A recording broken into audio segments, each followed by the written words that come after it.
Bonsoir à tous, bienvenue sur le canapé de Voyage au bout de la nuit pour une nouvelle émission avec moi, votre lectrice de la soirée. Et je reprends la lecture d'un roman que vous ne connaissez peut-être pas encore, Germinie Lacerteux des frères Goncourt, un roman naturaliste du 19e siècle et qui compte la descente aux enfers de justement Germinie Lacerteux, personnage inspiré de leur femme de chambre Rose à l'époque. Alors nous sommes en pleine terreur, en pleine période post-Révolution française et une famille déménage en province pour subvenir à ses besoins, si je puis dire. La famille Varandeuil, le père vient de décéder. Nous allons voir la suite de leurs aventures et justement cette petite Germinie Lacerteux appartient à la famille Varandeuil. Je poursuis donc chapitre 3. N'hésitez pas à réagir avec moi, vous le savez, #VBN. Je vous souhaite une très bonne soirée.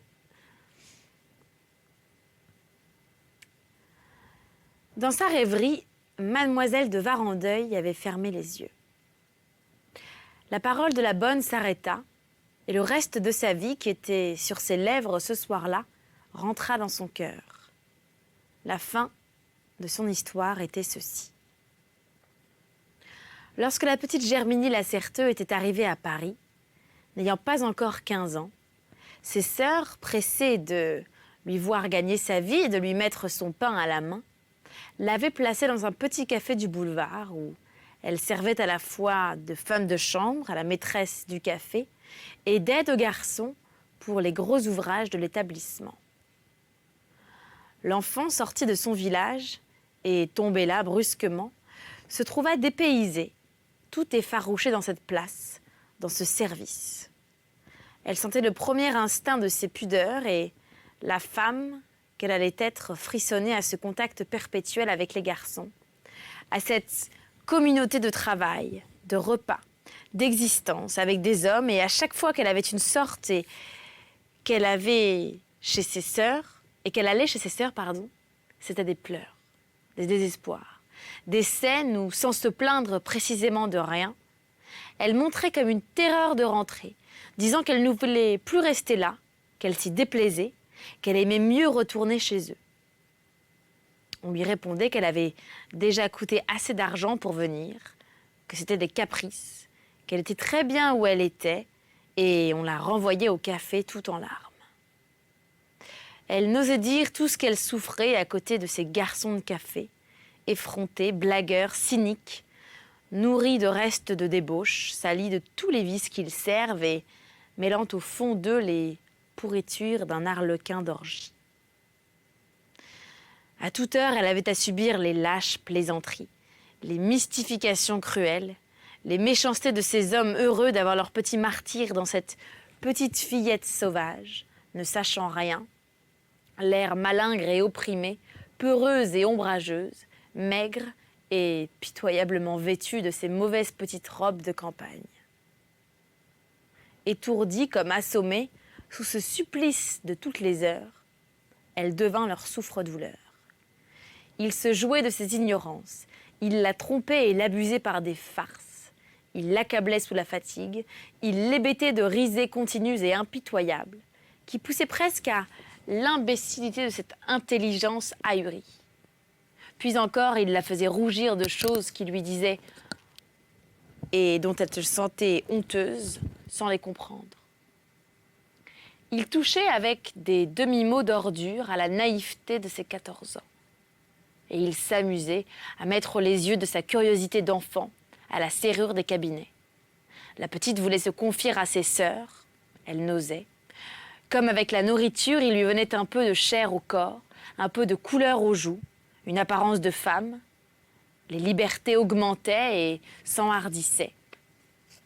Il y avait des familiarités, des gestes, des approches auxquelles elle échappait et dont elle se sauvait pure, mais qui altéraient sa candeur en effleurant son innocence. Rudoyée, grondée, brutalisée par le maître de l'établissement, habituée à abuser de ses bonnes et qui lui en voulait de n'avoir ni l'âge ni l'étoffe d'une maîtresse, elle ne trouvait un peu d'appui, un peu d'humanité qu'auprès de sa femme. Elle se mit à aimer cette femme avec une sorte de dévouement animal et à lui obéir avec des docilités de chien. Elle faisait toutes ses commissions sans réflexion ni conscience. Elle allait porter ses lettres à ses amants et elle était adroite à les porter.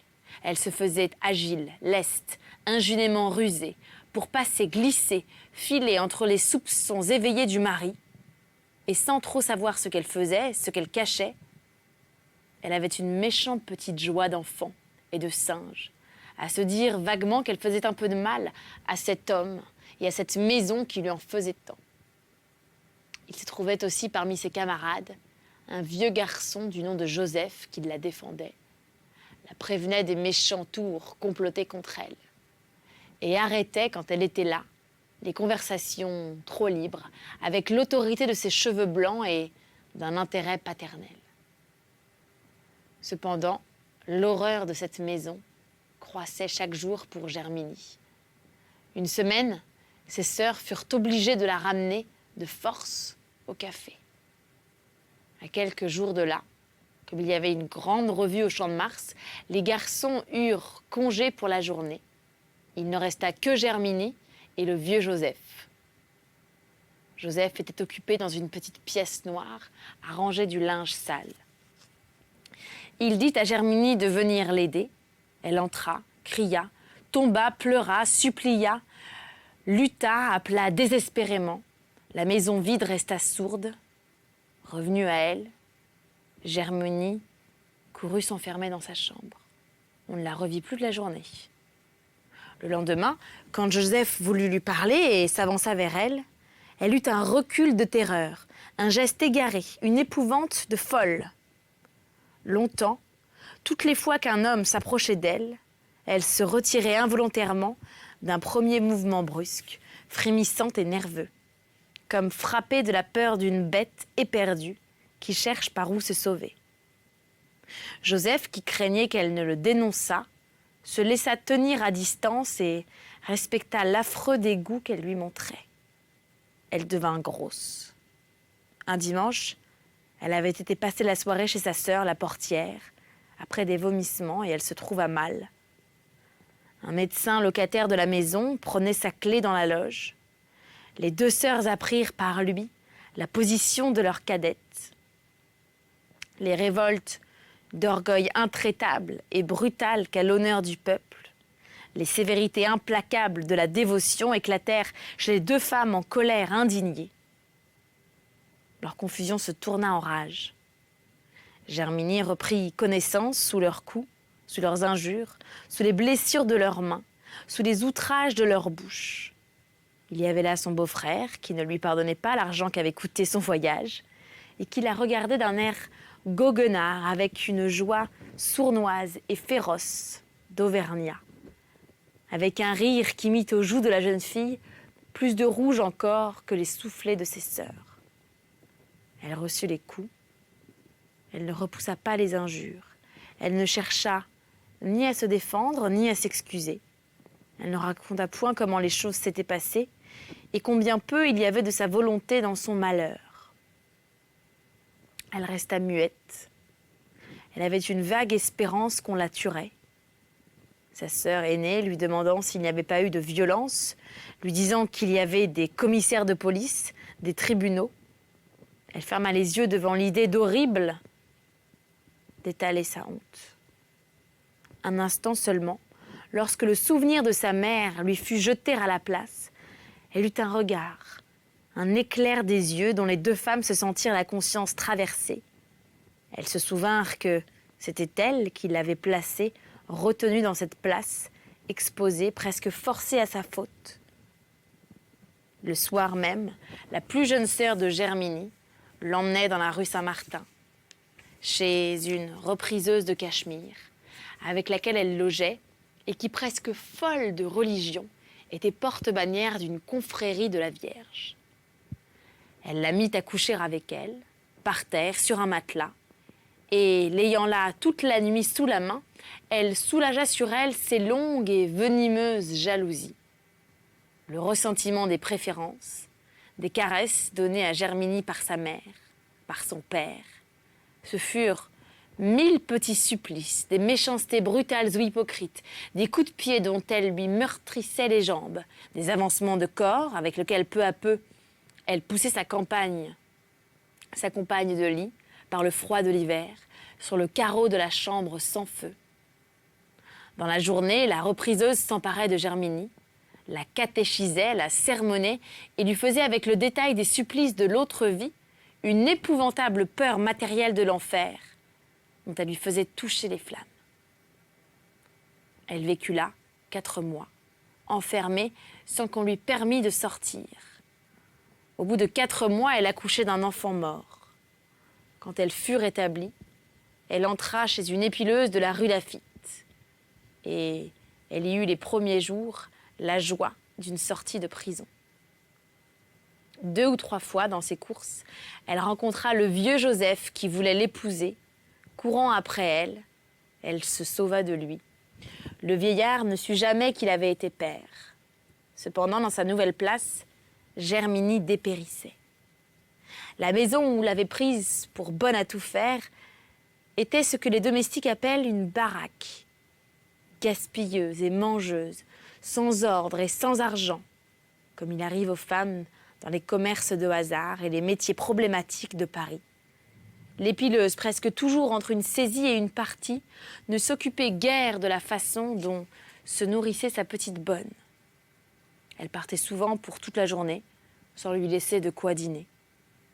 La petite se rassasiait tant bien que mal de crudités quelconques, de salades, de choses vinaigrées qui trompent l'appétit des jeunes femmes, de charbon même qu'elle grignotait avec les coups dépravés et les caprices d'estomac de son âge et de son sexe. Ce régime, au sortir d'une couche, dans un état de santé mal raffermi et demandant des fortifiants, maigrissait, épuisait, minait la jeune fille. Elle arrivait à faire peur. Son teint devenait de ce blanc qui paraît verdir en plein jour. Ses yeux gonflés se cernaient d'une grande ombre bleuâtre. Ses lèvres décolorées prenaient un ton de violette fanée. Elle était essoufflée pour la moindre montée, et l'on souffrait auprès d'elle de cette incessante vibration qui s'échappait des artères de sa gorge, les pieds lents, le corps affaissé. Elle allait en se traînant comme trop faible et pliant sous la vie. Les facultés et les sens à demi sommeillants, elle s'évanouissait pour un rien, pour la fatigue de peigner sa maîtresse. Elle s'éteignait là, tout doucement, quand sa sœur lui trouvait une autre place, chez un ancien acteur, un comique retiré, vivant de l'argent que lui avait apporté le rire de tout Paris. Le brave homme était vieux et n'avait jamais eu d'enfant. Il prit en pitié la misérable fille, s'occupa d'elle, la soigna, la choya.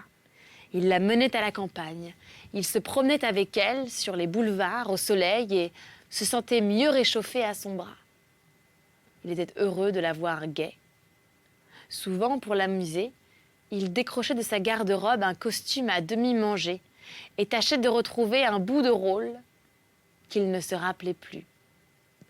Rien que la vue de cette petite bonne, son bonnet blanc, était un rayon de jeunesse qui lui revenait. La vieillesse du jocrisse s'appuyait sur elle avec la camaraderie, les plaisirs et les enfances d'un cœur de grand-père.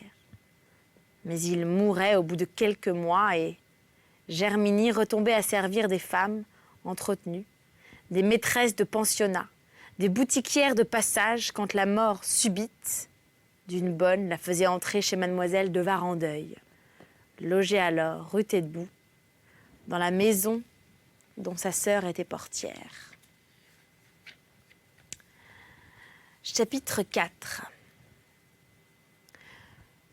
Ceux qui voient la fin de la religion catholique dans le temps où nous sommes ne savent pas quelles racines puissantes et infinies elle pousse encore dans les profondeurs du temple. Ils ne savent pas les enlacements secrets et délicats qu'elle a pour la femme du peuple. Ils ne savent pas ce qu'est la confession, ce qu'est le confesseur pour ces pauvres âmes de pauvres femmes. dans le prêtre qui l'écoute et dont la voix lui arrive doucement. La femme de travail et de peine voit moins le ministre de Dieu, le juge de ses péchés, l'arbitre de son salut, que le confident de ses chagrins et l'ami de ses misères. Si grossière qu'elle soit, il y a toujours en elle un peu du fond de la femme, ce je ne sais quoi de fiévreux, de frissonnant, de sensitif et de blessé. Une inquiétude est comme une aspiration de malade qui appelle les caresses de la parole, ainsi que les bobos d'un enfant, demande le chantonnement d'une nourrice. Il lui faut aussi bien qu'à la femme du monde des soulagements d'expansion, de confidence, d'effusion, car il est de la nature de son sexe de vouloir se répandre et s'appuyer. Il existe en elle des choses qu'elle a besoin de dire et sur lesquelles elle voudrait être interrogée, plainte, consolée. Elle rêve pour des sentiments cachés et dont elle a la pudeur, un intérêt apitoyé, une sympathie, que ses maîtres soient les meilleurs, les plus familiers, les plus rapprochés même de la femme qui les sert. Ils n'auront pour elle que les bontés qu'on laisse tomber sur un animal domestique. Ils s'inquiéteront de la façon dont elle mange, dont elle se porte. Ils soigneront la bête en elle et ce sera tout.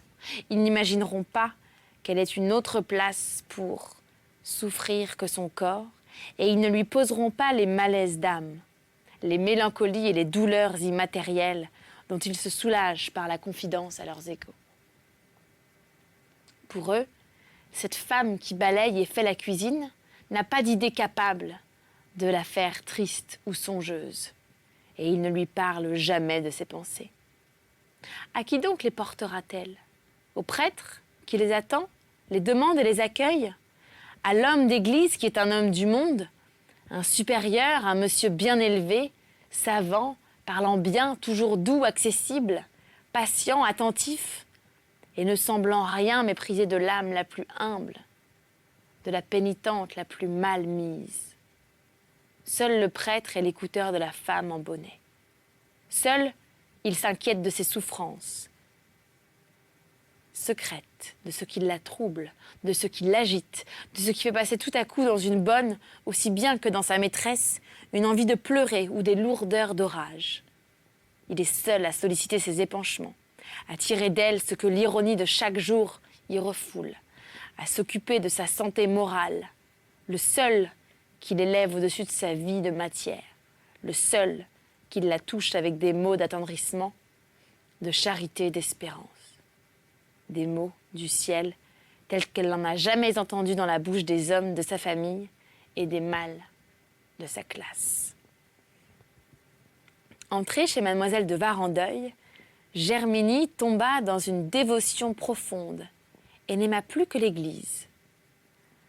Elle s'abandonna peu à peu à cette douceur de la confession, à cette voix de prêtre égale, sereine et basse qui venait de l'ombre, à ces consultations qui ressemblaient à un attouchement de paroles caressantes et dont elle sortait rafraîchie, légère, délivrée, heureuse, avec le chatouillement et le soulagement d'un pansement dans toutes les parties tendres, douloureuses et comprimées de son être. Elle ne s'ouvrait et ne pouvait s'ouvrir que là. Sa maîtresse avait une certaine rudesse masculine qui repoussait l'expansion. Elle avait des brusqueries d'apostrophes et de phrases qui renfonçaient ce que Germinie eût voulu lui confier. Il était dans sa nature d'être brutal à toutes les jérémiades qui ne venaient point d'un mal ou d'un chagrin.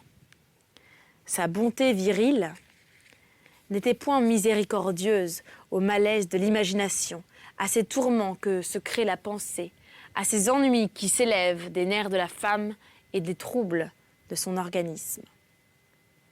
Souvent, Germinie la trouvait insensible. La vieille femme avait été seulement bronzée par son temps et par son existence. Elle avait l'écorce du cœur dure comme le corps, ne se plaignant jamais. Elle n'aimait pas les plaintes autour d'elle. Et du droit de toutes les larmes qu'elle n'avait pas versées, elle détestait les pleurs d'enfants chez des grandes personnes. Bientôt, Le confessionnal fut comme un lieu de rendez-vous, adorable et sacré pour la pensée de Germinie.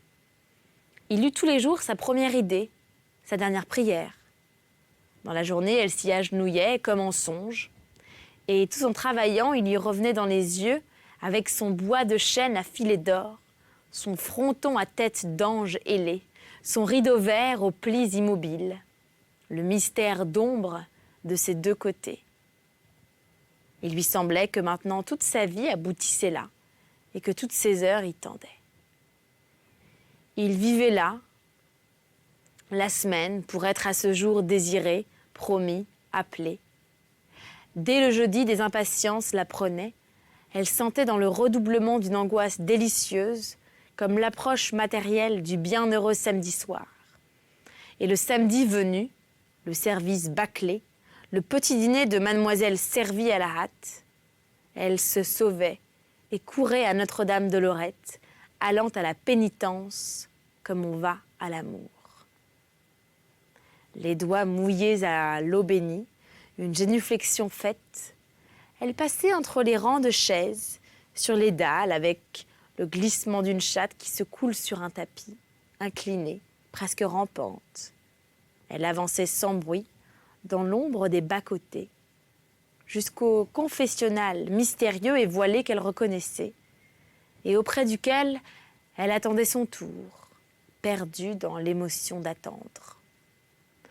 Le jeune prêtre qui la confessait se prêtait à ces fréquentes confessions. Il ne lui ménageait ni le temps, ni l'intention, ni la charité. Il la laissait longuement causer, longuement lui raconter toutes ses petites affaires. Il était indulgent à ses bavardages d'âme en peine et lui permettait d'épancher ses plus petites amertumes. Il acceptait l'aveu de ses inquiétudes, de ses désirs, de ses troubles. Il ne repoussait et ne dédaignait rien de cette confiance d'une servante qui lui parlait de toutes les choses délicates et secrètes de son être, comme on en parlerait à une mère et à un médecin. Et c'est la fin de notre lecture. Merci d'avoir été avec moi pour la lecture de Germinie Lacerteux des Frères Goncourt, roman extrait du naturalisme publié en du 19e siècle, oui c'est bien ça, juste après la Révolution française. Merci pour votre fidélité, je vous souhaite une très belle journée sur D8. N'hésitez pas à réagir avec le hashtag VBN, vous le savez. Et puis pour voir les replays, c'est sur le site d8.tv. Belle fin de nuit à tous et une belle journée sur D8. À bientôt.